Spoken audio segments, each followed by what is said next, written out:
Assalamualaikum warahmatullahi wabarakatuh. Saya Sofiatul Mawaddah NIM 1802103010059 dari Prodi Pendidikan Ekonomi Fakultas Keguruan dan Ilmu Pendidikan Universitas Jember. Video ini dibuat guna memenuhi tugas mata kuliah Micro Teaching dengan dosen pengampu Bapak Muhammad Zulianto, SPD, MPD. Pada video kali ini saya akan membahas materi mengenai jurnal khusus. Terima kasih, selamat menyaksikan.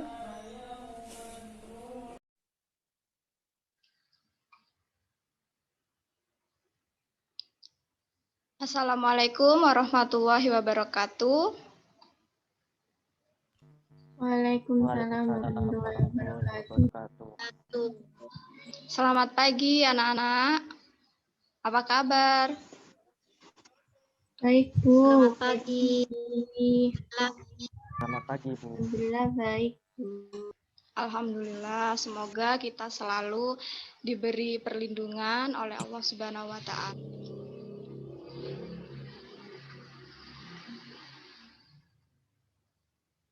Pada pertemuan pagi hari ini kita akan mempelajari mengenai jurnal khusus. Sebelum memasuki pelajaran, Ibu ingin mengabsensi kalian terlebih dahulu. Nanti jika Ibu panggil, kalian harap menjawab ya. Baik, Bu. Yang pertama ada Eka Sabiri, hadir. Hadir, Bu. Selanjutnya ada Muhammad Alif, hadir. Hadir, Bu.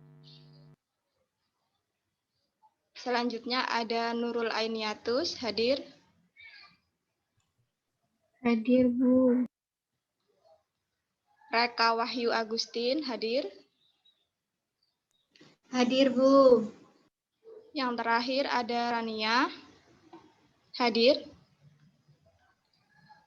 Hadir, Bu. Baik, berarti ini hadir semua ya. Iya, Bu.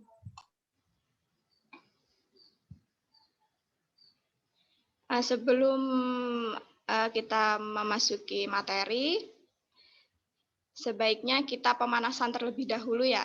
Ibu punya game atau pemanasan untuk kita agar kita semangat. Ini harus konsentrasi ya. Ini namanya game oposit. Silahkan angkat kedua tangan kalian seperti ini.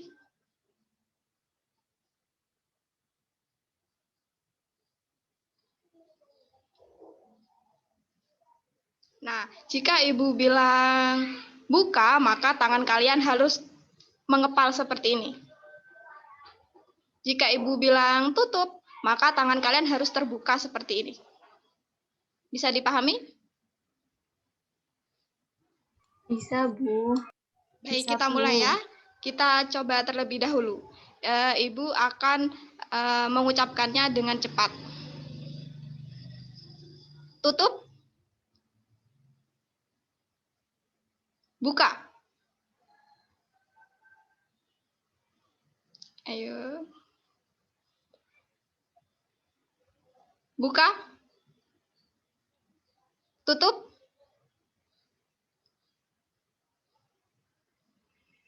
Buka.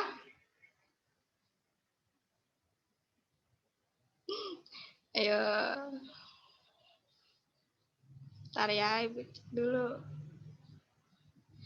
Lagi ya. Buka. Tutup.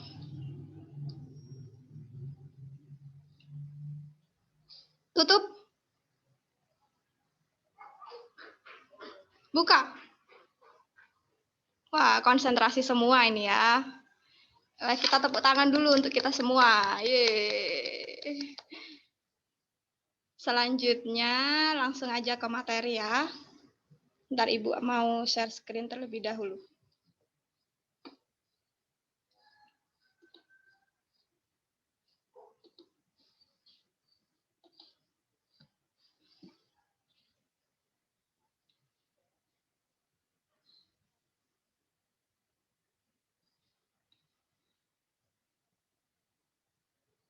Apa sudah terlihat?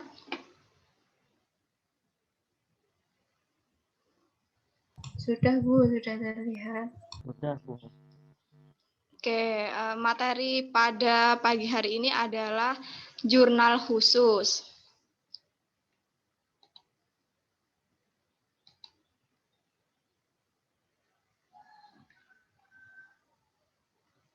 Tujuan pembelajaran untuk jurnal khusus ini yang pertama ada menjelaskan mengenai jurnal khusus. Kemudian yang kedua ada menjelaskan manfaat jurnal khusus. Dan yang ketiga menjelaskan jenis-jenis jurnal khusus. Yang keempat dapat mengelompokkan transaksi ke dalam jurnal khusus. Dan yang kelima dapat membuat jurnal khusus. Jadi ini adalah capaian belajar yang akan kita tuju. Semoga pada pembelajaran ini kita dapat mencapai tujuan pembelajaran ini. Sebelumnya kita harus berdoa terlebih dahulu agar apa yang Ibu sampaikan ini dapat diterima dengan baik dan bermanfaat buat kalian semua.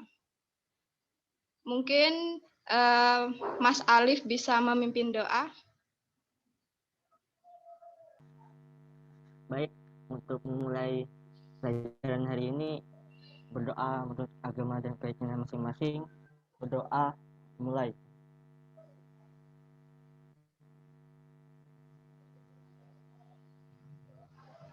Selesai. Terima kasih kepada Mas Alif. Langsung saja ya. Ini ada pertanyaan nih. Apa yang dimaksud dengan jurnal khusus? Mungkin ada yang bisa membantu Ibu untuk menjelaskan mengenai apa itu jurnal khusus?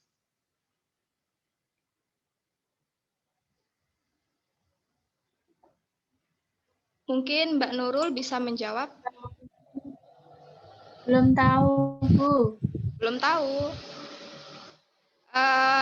Eka Sabiri mungkin tahu apa itu jurnal khusus? Bu izin menjawab sepengetahuan saya ya. Ya, boleh silahkan. Jurnal khusus merupakan jurnal yang dikelompokkan secara khusus sesuai dengan transaksinya. Ya, benar. Jurnal khusus ini adalah jurnal yang memang khusus ya untuk mencatat beberapa jenis transaksi yang sejenis. Betul sekali. Terima kasih, Mbak Eka.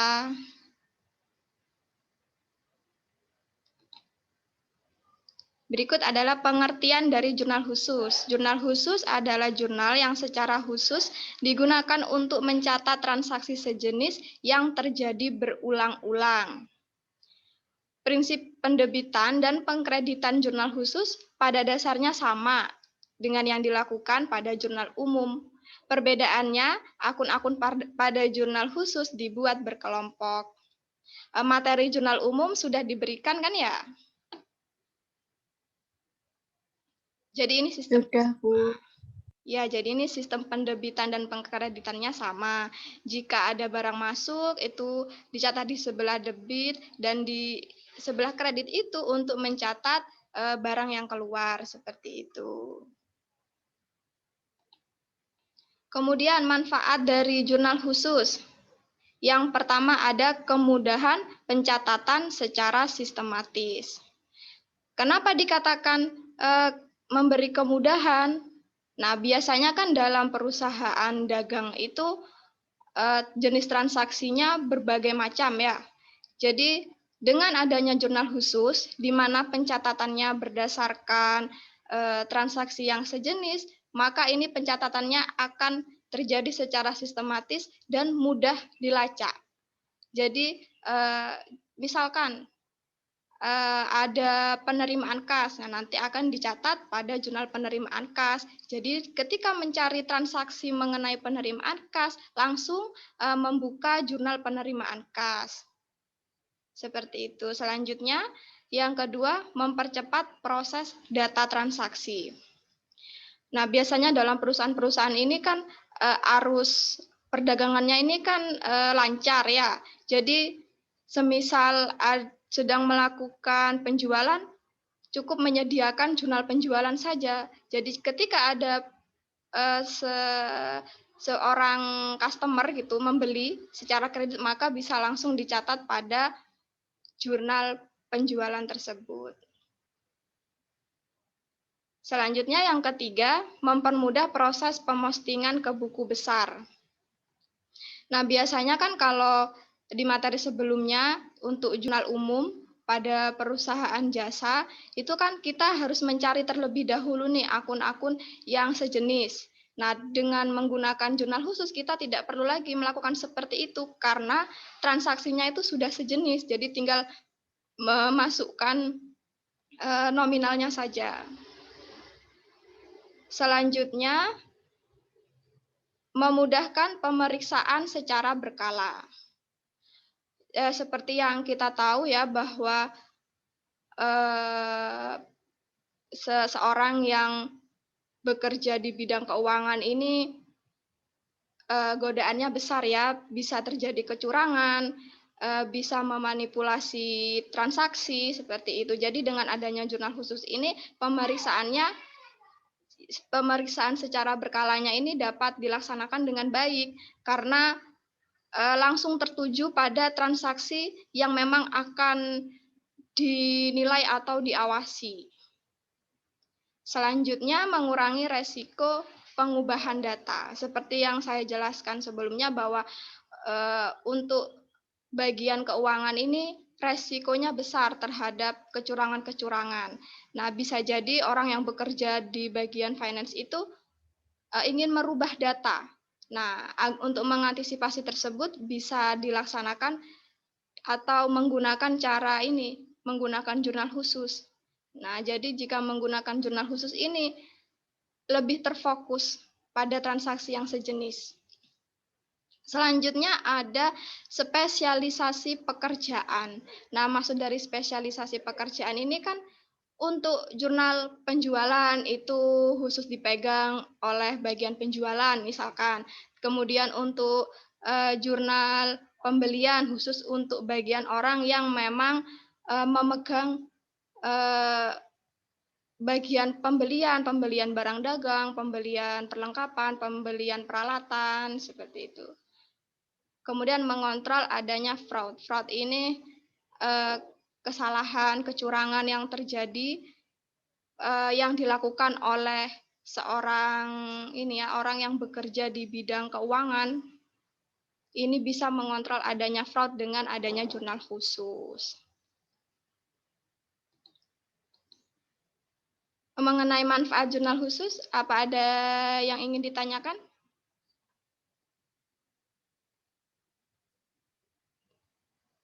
Apa sudah paham semua?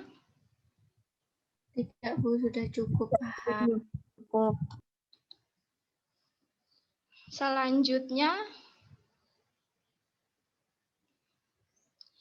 ini ada, bentar, maaf ini bukan. Nah, ini. Jenis-jenis jurnal khusus. Jurnal khusus itu ada 5. Yang pertama ada jurnal penerimaan kas. Selanjutnya ada jurnal pengeluaran kas. Ada jurnal pembelian, jurnal penjualan, dan jurnal umum. Jurnal penerimaan kas. Jurnal yang digunakan untuk mencatat setiap terjadinya penerimaan uang tunai. Mungkin ada dari kalian yang ingin memberikan contoh bagaimana transaksi terjadinya penerimaan uang tunai? Mungkin itu, Bu, yang biasanya kas ada gimana ya pencontohnya, Bu? Uang yang di bank. Nah, kan biasanya itu kan kita menggunakan jurnal penerimaan kas kalau nggak salah, Bu. Uang di banknya ini maksudnya bagaimana? Ini kan penerimaan kas, artinya kita menerima uang. Apa yang dari bank itu berupa pelunasan piutang atau penanaman modal? Penanaman modal apa bagaimana? Penerimaan piutang. Oh ya, ya boleh. Ya, contohnya seperti itu ya, penerimaan piutang. Nah, ketika ada customer kita yang membayar hutangnya kepada kita, si pemilik perusahaan, nah kita kan menerima uang tuh. Nah, uang yang kita terima itu masuk pada jurnal penerimaan kas karena kita menerima uang seperti itu. Jadi, jurnal penerimaan kas ini khusus untuk pencatatan penerimaan kas atau penerimaan uang secara tunai. Selanjutnya, jurnal pengeluaran kas. Ini kebalikan dari jurnal penerimaan. Jika jurnal penerimaan ini untuk mencatat penerimaan uang, sedangkan untuk jurnal pengeluaran untuk mencatat transaksi yang mengeluarkan uang. Mungkin Mbak Reka bisa menyebutkan contoh bagaimana transaksi dari pengeluaran kas ini.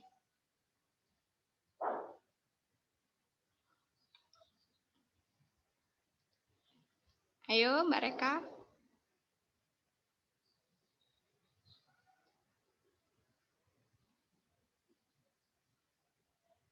Pengeluaran kas ini kan artinya kita mengeluarkan uang. Biasanya kita mengeluarkan uang itu untuk apa? Pembelian. Ya, pembelian, betul. Jadi, jurnal pengeluaran kas ini untuk mencatat pembelian secara tunai. Misalkan nih, perusahaan sedang membutuhkan bahan baku, misalkan perusahaan ini adalah toko roti gitu ya, jual roti. Nah, perusahaan kan perlu membeli tepung, membeli gula. Nah, jika pembeliannya secara tunai, maka dicatat pada jurnal pengeluaran kas karena mengeluarkan uang untuk membeli. Tapi bukan hanya pembelian saja, bisa misalkan pembayaran sewa atau pembayaran tenaga kerja, itu juga bisa masuk dalam jurnal pengeluaran kas. Selanjutnya ada jurnal pembelian, yakni jurnal yang digunakan untuk mencatat pembelian secara kredit. Nah, di sini nih jurnal pembelian ini khusus untuk mencatat pembelian kredit. Nah, jika pembelian tunai, kira-kira dicatat di mana? Ayo, ada yang bisa menjawab? Pengeluaran kas. Ya, betul. Langsung di jurnal Jadi, pengeluaran kas, Bu. Ya. Paham ya jadinya ya perbedaan antara jurnal pengeluaran kas dan jurnal pembelian. Jadi kalau belinya secara kredit itu masuk jurnal pembelian, dan jika pembeliannya secara tunai maka masuk ke pengeluaran kas. Begitu juga dengan jurnal penjualan. Jurnal penjualan ini untuk mencatat penjualan secara kredit, sementara untuk penjualan tunai itu masuk pada penerimaan kas. Dicatat pada jurnal penerimaan kas, bukan pada jurnal penjualan. Dan jurnal penjualan ini biasanya dicatat untuk penjualan barang dagang ya. Selanjutnya jurnal umum. Jurnal umum ini untuk mencatat setiap transaksi yang tidak sesuai jika dimasukkan dalam keempat jurnal di atas. Ada yang bisa memberikan contoh apa transaksi yang tidak sesuai dengan keempat jurnal yang tadi, yang di atasnya ini? Apa digunakan untuk biasanya beban penyusutan atau yang lainnya mungkin, Bu? Ya, benar. Untuk pencatatan penyusutan ya. Jadi kan penyusutan dimasukkan ke penerimaan kas itu nggak mungkin. Ke pengeluaran kas juga tidak mungkin. Ya meskipun berkurang tapi kan bukan pengeluaran kas. Pengeluaran kas itu hanya dicatat untuk pembelian peralatannya. Jadi untuk penyusutannya itu dicatat pada jurnal umum. Dari jenis-jenis jurnal khusus ini, apa ada yang ingin ditanyakan?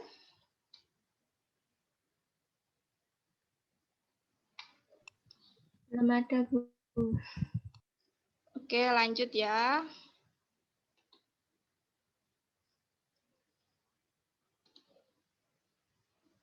Sekarang ini, contoh transaksi yang dicatat dalam jurnal penerimaan kas. Sebenarnya tadi sudah disinggung ya tentang jurnal penerimaan kas itu. Contohnya adalah transaksi penerimaan piutang tadi yang dicontohkan oleh Mbak Nurul. Nah, jadi transaksi dalam jurnal penerimaan kas ini, yang pertama ada penjualan tunai. Ini masuk ke jurnal penerimaan kas. Kemudian pelunasan piutang, ada penanaman modal, penerimaan pinjaman, dan retur pembelian tunai. Nah, jadi kelima transaksi ini bisa dicatat pada jurnal penerimaan kas.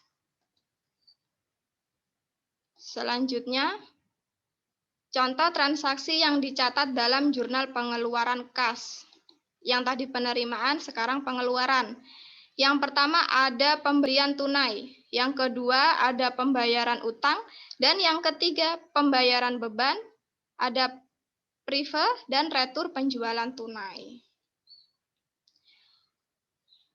Mungkin Mbak Rania bisa menjelaskan mengapa pembayaran utang ini masuk pada jurnal pengeluaran kas?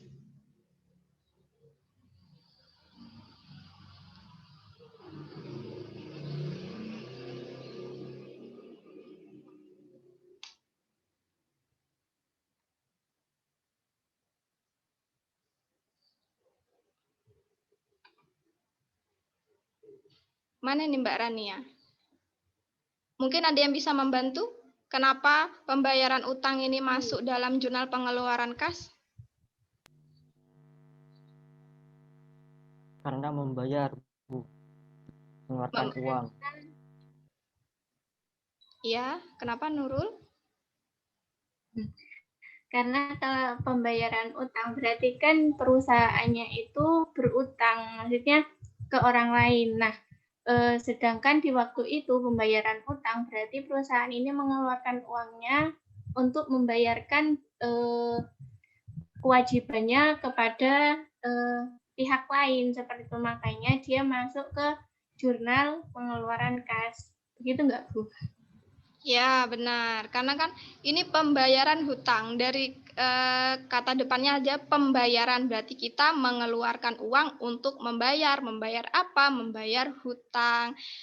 Pembayaran itu kan artinya kita mengeluarkan uang. Jadi dicatat dalam jurnal pengeluaran kas. Selanjutnya, contoh transaksi yang dicatat dalam jurnal pembelian. Ini ada pembelian barang dagang, kredit, dan pembelian perlengkapan kredit. Jadi jurnal pembelian ini dicatat untuk segala pembelian yang dilakukan secara kredit. Kalau tunai masuknya pada jurnal pengeluaran kas karena membeli. Selanjutnya,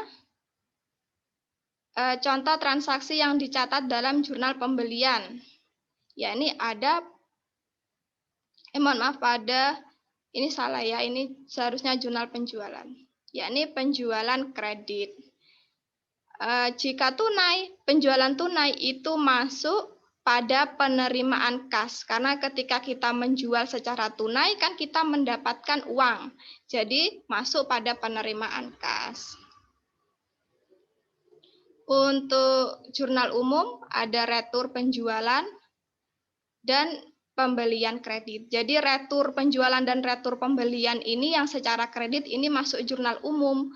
Kenapa jurnal umum? Kan karena masih dalam kondisi perusahaan itu berhutang atau memiliki piutang. Nah, kalau tunai, misalkan retur penjualan tunai itu akan masuk pada jurnal pengeluaran karena perusahaan kan harus mengeluarkan uang untuk mengganti retur atau barang yang dikembalikan oleh customer seperti itu. Kalau pembelian kredit ini maka perusahaan ini menerima uang, jadi masuk dalam jurnal penerimaan kas. Kenapa menerima?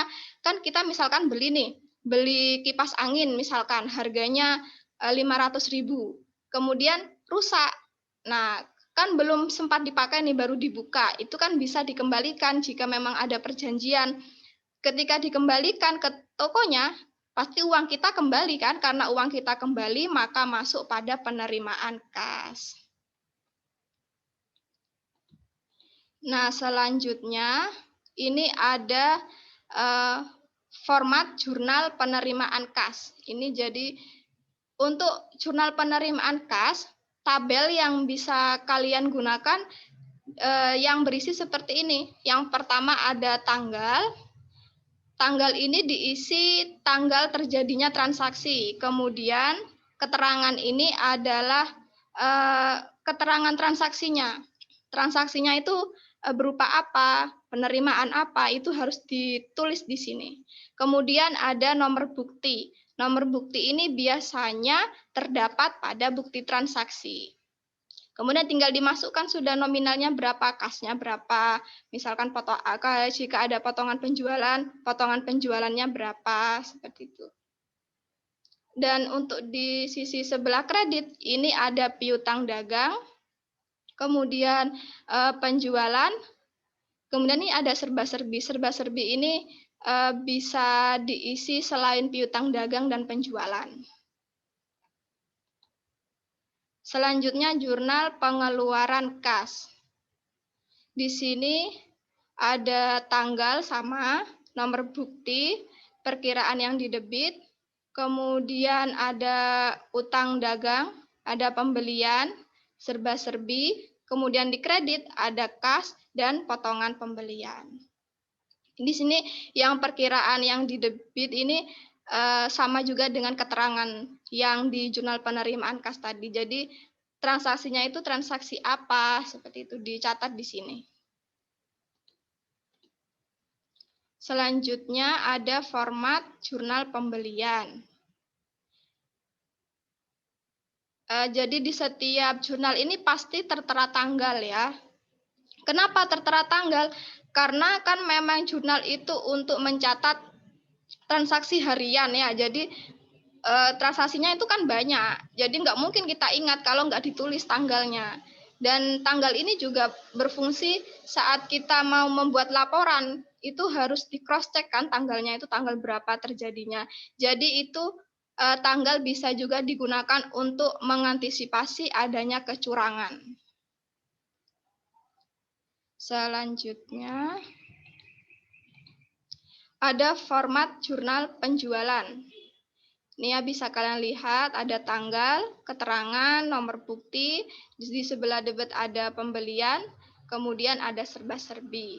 Dan yang di sebelah kredit ada utang dagang. Kenapa utang dagang? Karena kan penjualan ini, jurnal penjualan kan untuk mencatat transaksi secara kredit. Jadi di sebelah kredit ini ada utang dagang. Selanjutnya ada jurnal umum. Jurnal umum ini seperti jurnal yang sudah kalian pelajari itu. Ada tanggal, nomor bukti, nama akun atau keterangan, terus debit dan kredit. Sampai sini apa ada yang ingin ditanyakan?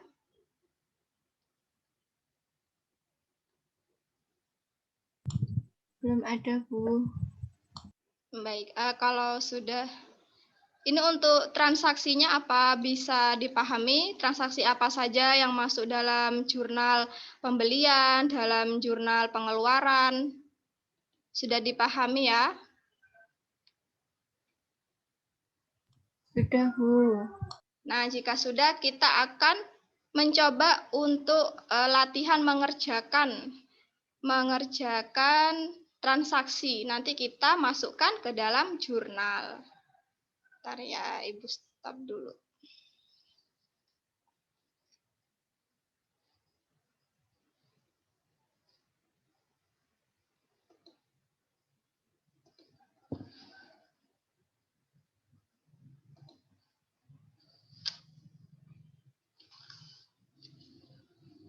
Apa sudah terlihat? Sudah, Bu. Ini tulisannya kurang besar, apa sudah jelas?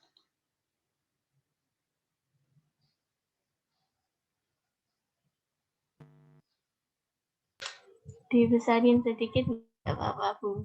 Oke.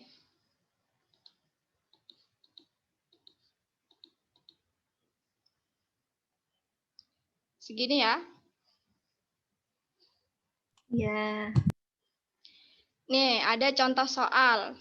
Transaksi yang terjadi pada perusahaan dagang Kondang Jaya dalam bulan Januari 2018 adalah sebagai berikut.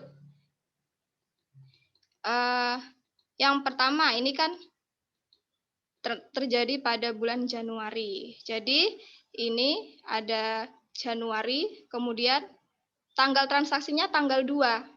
Tanggal 2 ini terjadi ini. Dibeli barang dagang dari PT Sari Merapi sebesar 3 juta dengan syarat pembayaran 2/10 N/30 dengan nomor faktur 241. Nah, kira-kira dari transaksi tanggal 2 ini dimasukkan dalam jurnal apa? Jurnal pembelian. Ya, pembelian. Ini yang lain setuju jurnal pembelian? Apa ada pendapat lain?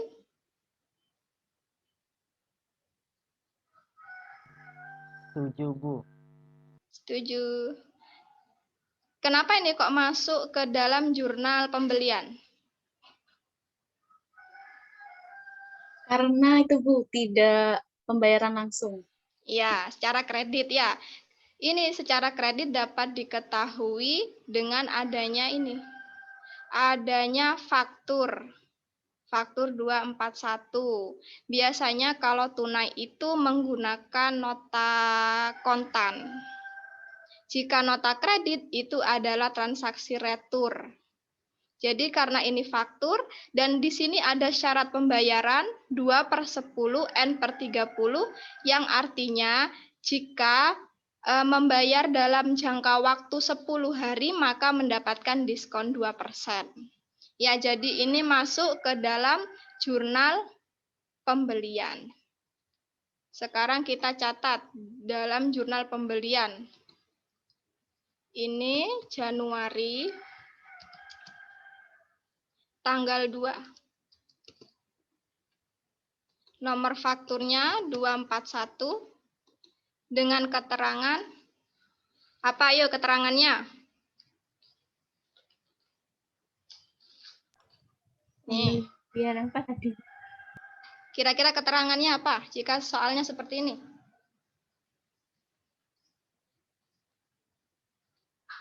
Keterangannya diisi apa? Ada yang tahu? Mungkin nama perusahaan yang menjual itu, Bu. Ya, betul. Alif benar ya. Jadi yang ditulis di keterangan adalah nama perusahaannya. Nama perusahaannya ini adalah PT Sari Merapi. Kita catat di sini.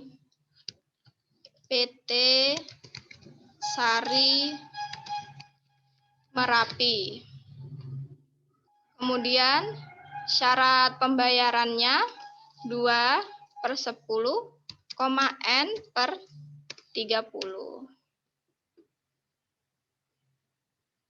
Selanjutnya,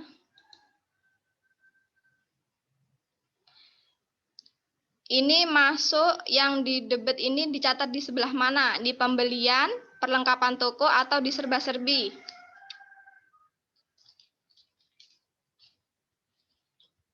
Dicatat di mana? Tadi kan pembelian barang dagang. Perlengkapan toko. Bukan, tadi dibeli barang dagang. Ayo ini, dibeli barang dagang. Jadi dimasukkan di dalam ini pada kolom pembelian. Dicatat sebesar nominalnya. Nominalnya itu 3 juta. Nah, ini.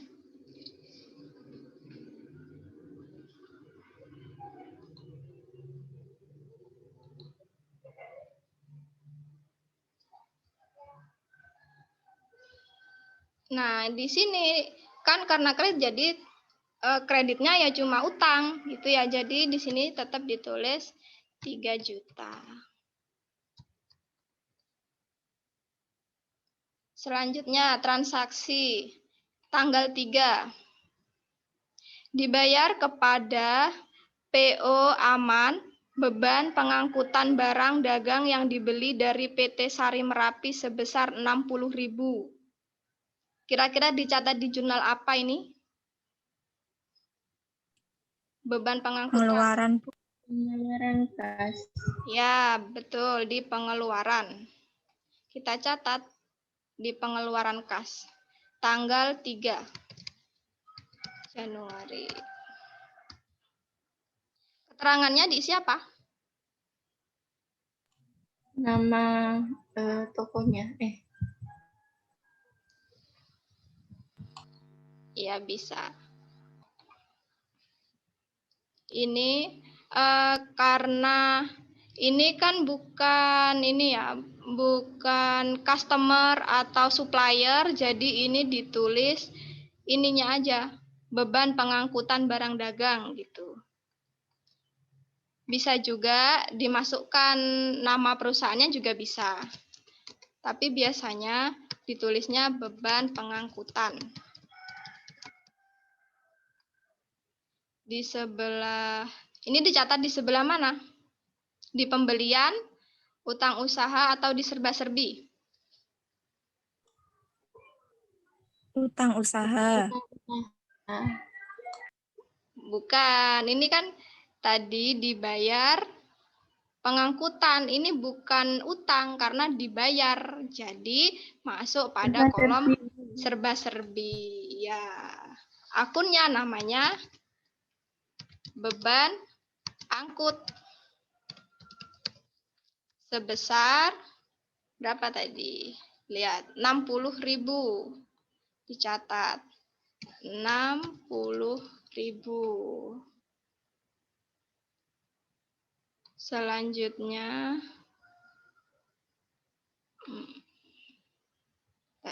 loh, salah ya, bukan di sini.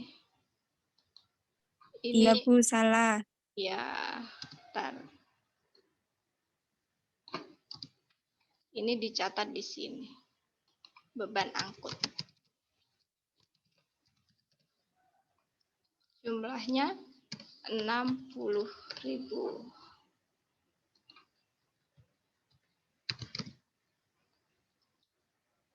Kreditnya yang mana ini? Yang potongan pembelian atau kas? Yang kas, Bu. Ya, sebesar 60.000. Selanjutnya, transaksi tanggal 7. Dibeli tunai perlengkapan kantor dari toko Serayu sebesar 50.000. Dibeli tunai. Jika dibeli tunai artinya masuk dalam jurnal pengeluaran kas. Jadi di sini lagi, ini Januari tanggal 7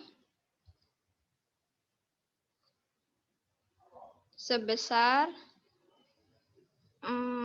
berapa tadi? 50.000 perlengkapan.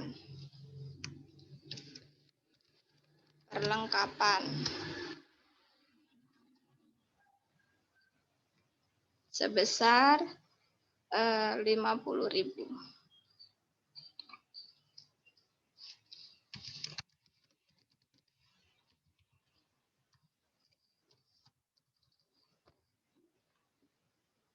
Kemudian kreditnya kas 50.000.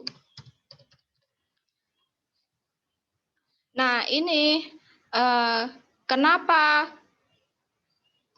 kok masuk? Ini kan perlengkapan kan pembelian ya. Kenapa kok nggak masuk di pembelian? Karena pembelian ini khusus untuk pembelian barang dagang. Jika selain pembelian barang dagang, maka masuk ke serba-serbi. Dan utang usaha ini untuk pembayaran utang. Seperti itu. Jadi perlengkapan ini masuk pada kolom serba-serbi.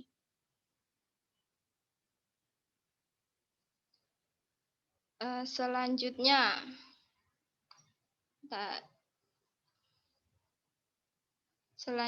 tanggal 9, dibeli dengan kredit. Nah, jika dibeli dengan kredit, ini artinya masuk jurnal apa? pembelian.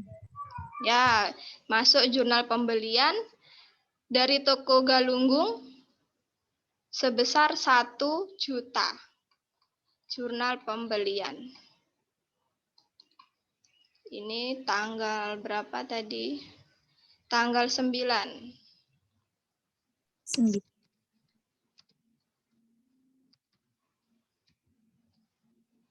Ada nomor fakturnya.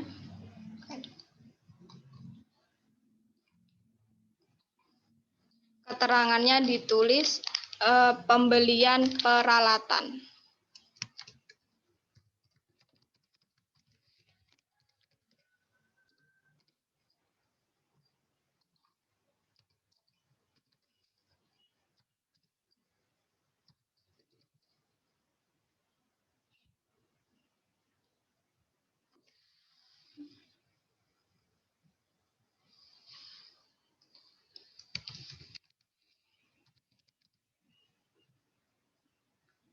Jumlahnya dimasukkan di sini.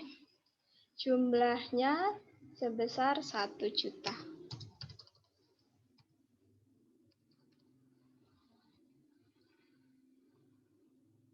Selanjutnya,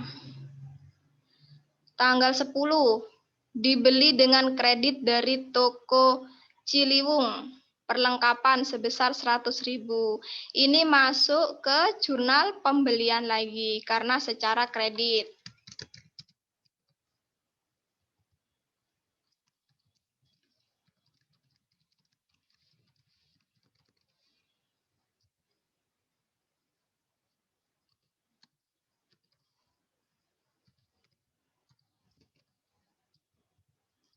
Ini juga masuk di serba-serbi. Perlengkapan sebesar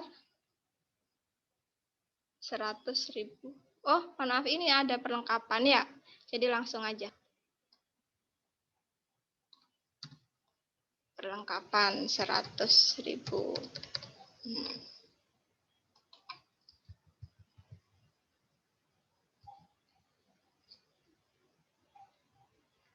Entar.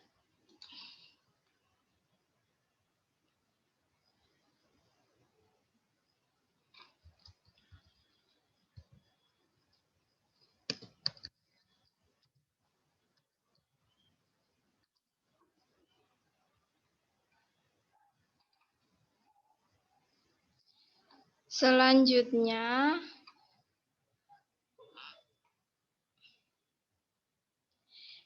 ini tanggal 11 dibayar kepada PT Sari Merapi.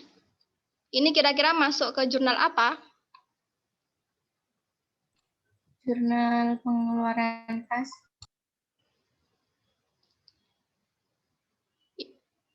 Ya, betul. Yang lain, apa ada pendapat yang berbeda? Benar, Bu. Setuju, Maksudnya. Ya, setuju ya. Nah, kemudian ini untuk transaksi dari nomor 11 sampai mohon maaf tanggal 11 sampai tanggal 30 ini bisa kalian kerjakan ya. Ini untuk tugas kalian mulai tanggal 11 sampai tanggal 30. Nanti dikumpulkan melalui Google Classroom. Jadi minggu depan kita sudah selesai ininya. Transaksinya kita akan bahas bersama-sama. Apakah kalian bisa memasukkan transaksi ini ke dalam jurnal dengan baik dan benar? Bisa dipahami? Bisa, Bu. Nah, Bu. Mungkin ada yang ingin ditanyakan dari pembelajaran kita pada pagi hari ini?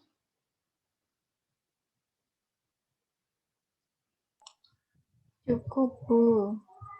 Cukup ya. Mungkin nanti kalau pas transaksi bingung, tanya ke Ibu.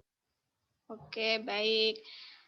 Karena ini saya kira sudah paham ya. Ini saya ada kuis untuk kalian untuk menilai apakah kalian benar-benar memahami mengenai materi jurnal khusus ini atau kalian ini sebenarnya nggak paham tapi malu bertanya ya. Ntar saya stop share.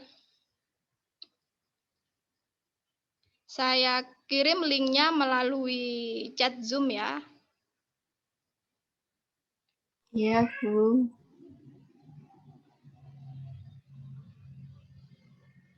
Kita mulai ya. Siap semuanya?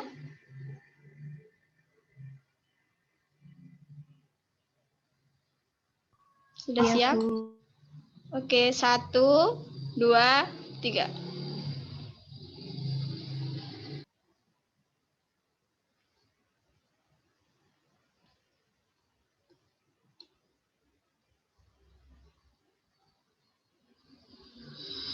Sudah, Bu.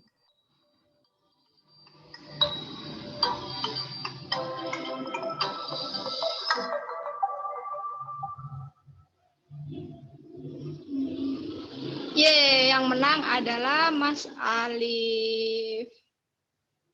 Tepuk tangan buat Mas Alif. Yeay, selamat ya Mas Alif.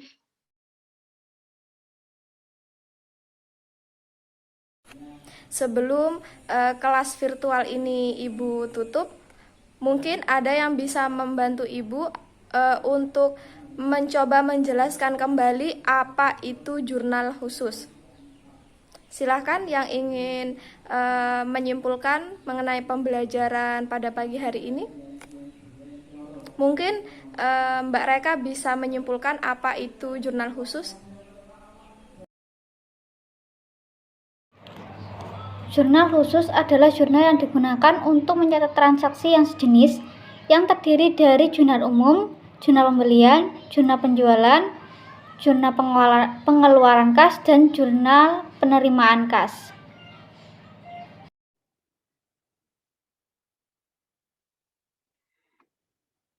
Baik, terima kasih. Selamat kepada Mas Alif ya, karena telah memenangkan kuis pada pagi hari ini.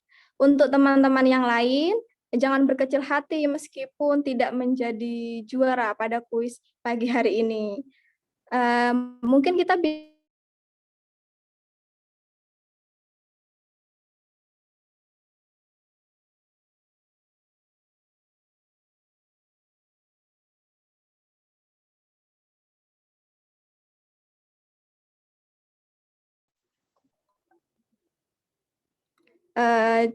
mungkin cukup sekian aja pembelajaran pada pagi hari ini mengenai jurnal khusus. Jangan lupa soal yang tadi Ibu sudah share di Google Classroom, kalian kerjakan ya, dan harus selesai pada minggu depan. Bisa dipahami? Baik, Bu. Bisa. Bisa, Bu. Baik, terima kasih. Terima kasih kepada murid-murid Ibu yang sudah bersedia hadir pada pembelajaran pagi hari ini dan ikut berpartisipasi. Kurang lebihnya mohon maaf. Terima kasih. Wassalamualaikum warahmatullahi wabarakatuh. Waalaikumsalam warahmatullahi wabarakatuh. Terima kasih, Bu. Terima kasih, Bu. Ya, sama-sama.